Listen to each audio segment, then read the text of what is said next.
اور ابو بکر صدیق نے اما فاطمہ کا جنازہ پڑھایا ہے، علی المرتضیٰ رضی اللہ عنہ کے حکم۔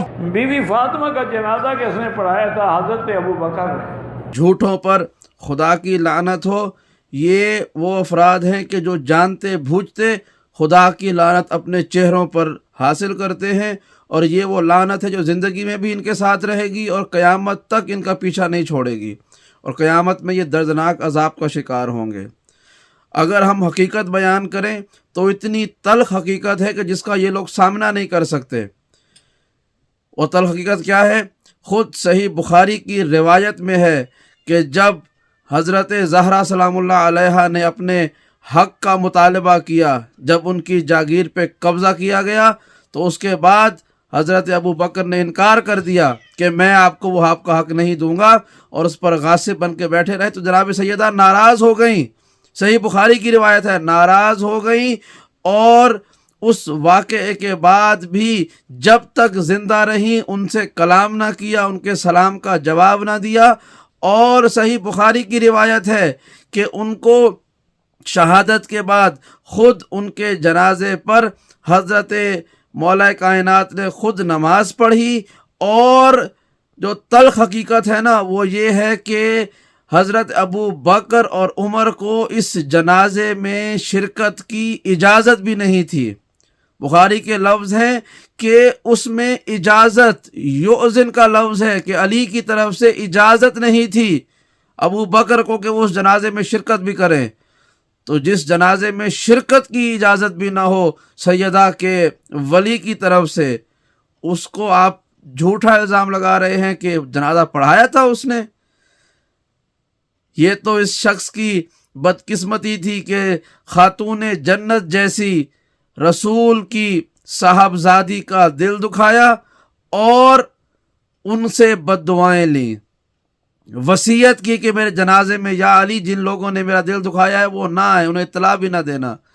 بی بی کے بارے میں ملتا ہے کہ انہوں نے چند مومن صحابہ کے نام لیے کہ یا ان صحابہ کے علاوہ کسی کو جنازے میں نہ آنے دینا، اور جب وہ حکومت کے لوگ سلام بھجواتے تھے تو بی بی سلام کا جواب نہیں دیتی تھی، پیغام بھجواتے تھے تو جواب نہیں دیتی تھی، اور آپ کہتے ہیں کہ جنازہ پڑھایا تھا۔ یہ ایک ایسی حسرت تھی کہ جس کو پورا کرنے کی کوشش بھی کی گئی بعد میں، اور مولا کائنات کی تلوار نے ان کو روکا۔ میں اگلے ایک آدھ دن میں آپ کو وہ واقعہ بتاؤں گا کہ جس میں مولا کائنات نے ان غاصبان فدق اور غاصبان خلافت کی جو کوشش اور حسرت تھی کہ وہ سیدہ کے جنازے پر شرکت کریں یا ان کو جنازہ پڑھا لیں، مولا نے ان کو کیسے روکا تدفین کے بعد بھی۔ لیکن یہ جھوٹ ہے کہ جو امت مسلمہ کے ساتھ بولا جا رہا ہے۔ یاد رکھیے گا، اگر کوئی شخص جانتے بوجھتے اس جھوٹے عقیدے کی ترویج کر رہا ہے تو وہ خدا اور رسول کی لعنت کا حقدار ہے، اور جو لا علمی کی وجہ سے اس بات کو مانتا ہے کہ سیدہ کا جنازہ ابو بکر نے پڑھایا تھا تو وہ مان لے، وہ یاد رکھ لے کہ یہ جھوٹ ہے، ایسا کچھ نہیں ہے۔ اور اگر میں حق بیان کروں تو میرا دل یہ چاہتا ہے کہ ابو بکر کو تو جنازہ پڑھانا آتا ہی نہیں ہوگا۔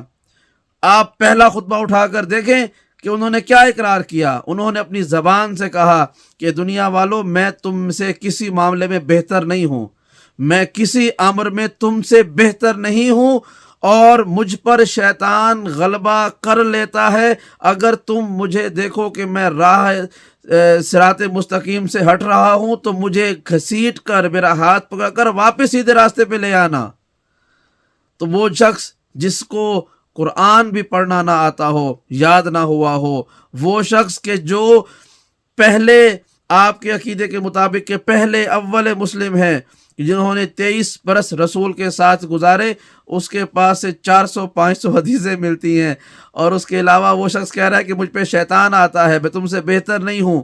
تو وہ شخص زیادہ حقدار تھا جنازہ پڑھانے کا، یا وہ شخص کہ جو کل ایمان تھا، جو امام المتقین تھا، وہ کہ جو باب مدینۃ العلم تھا، وہ جس نے سلونی کا اعلان کیا؟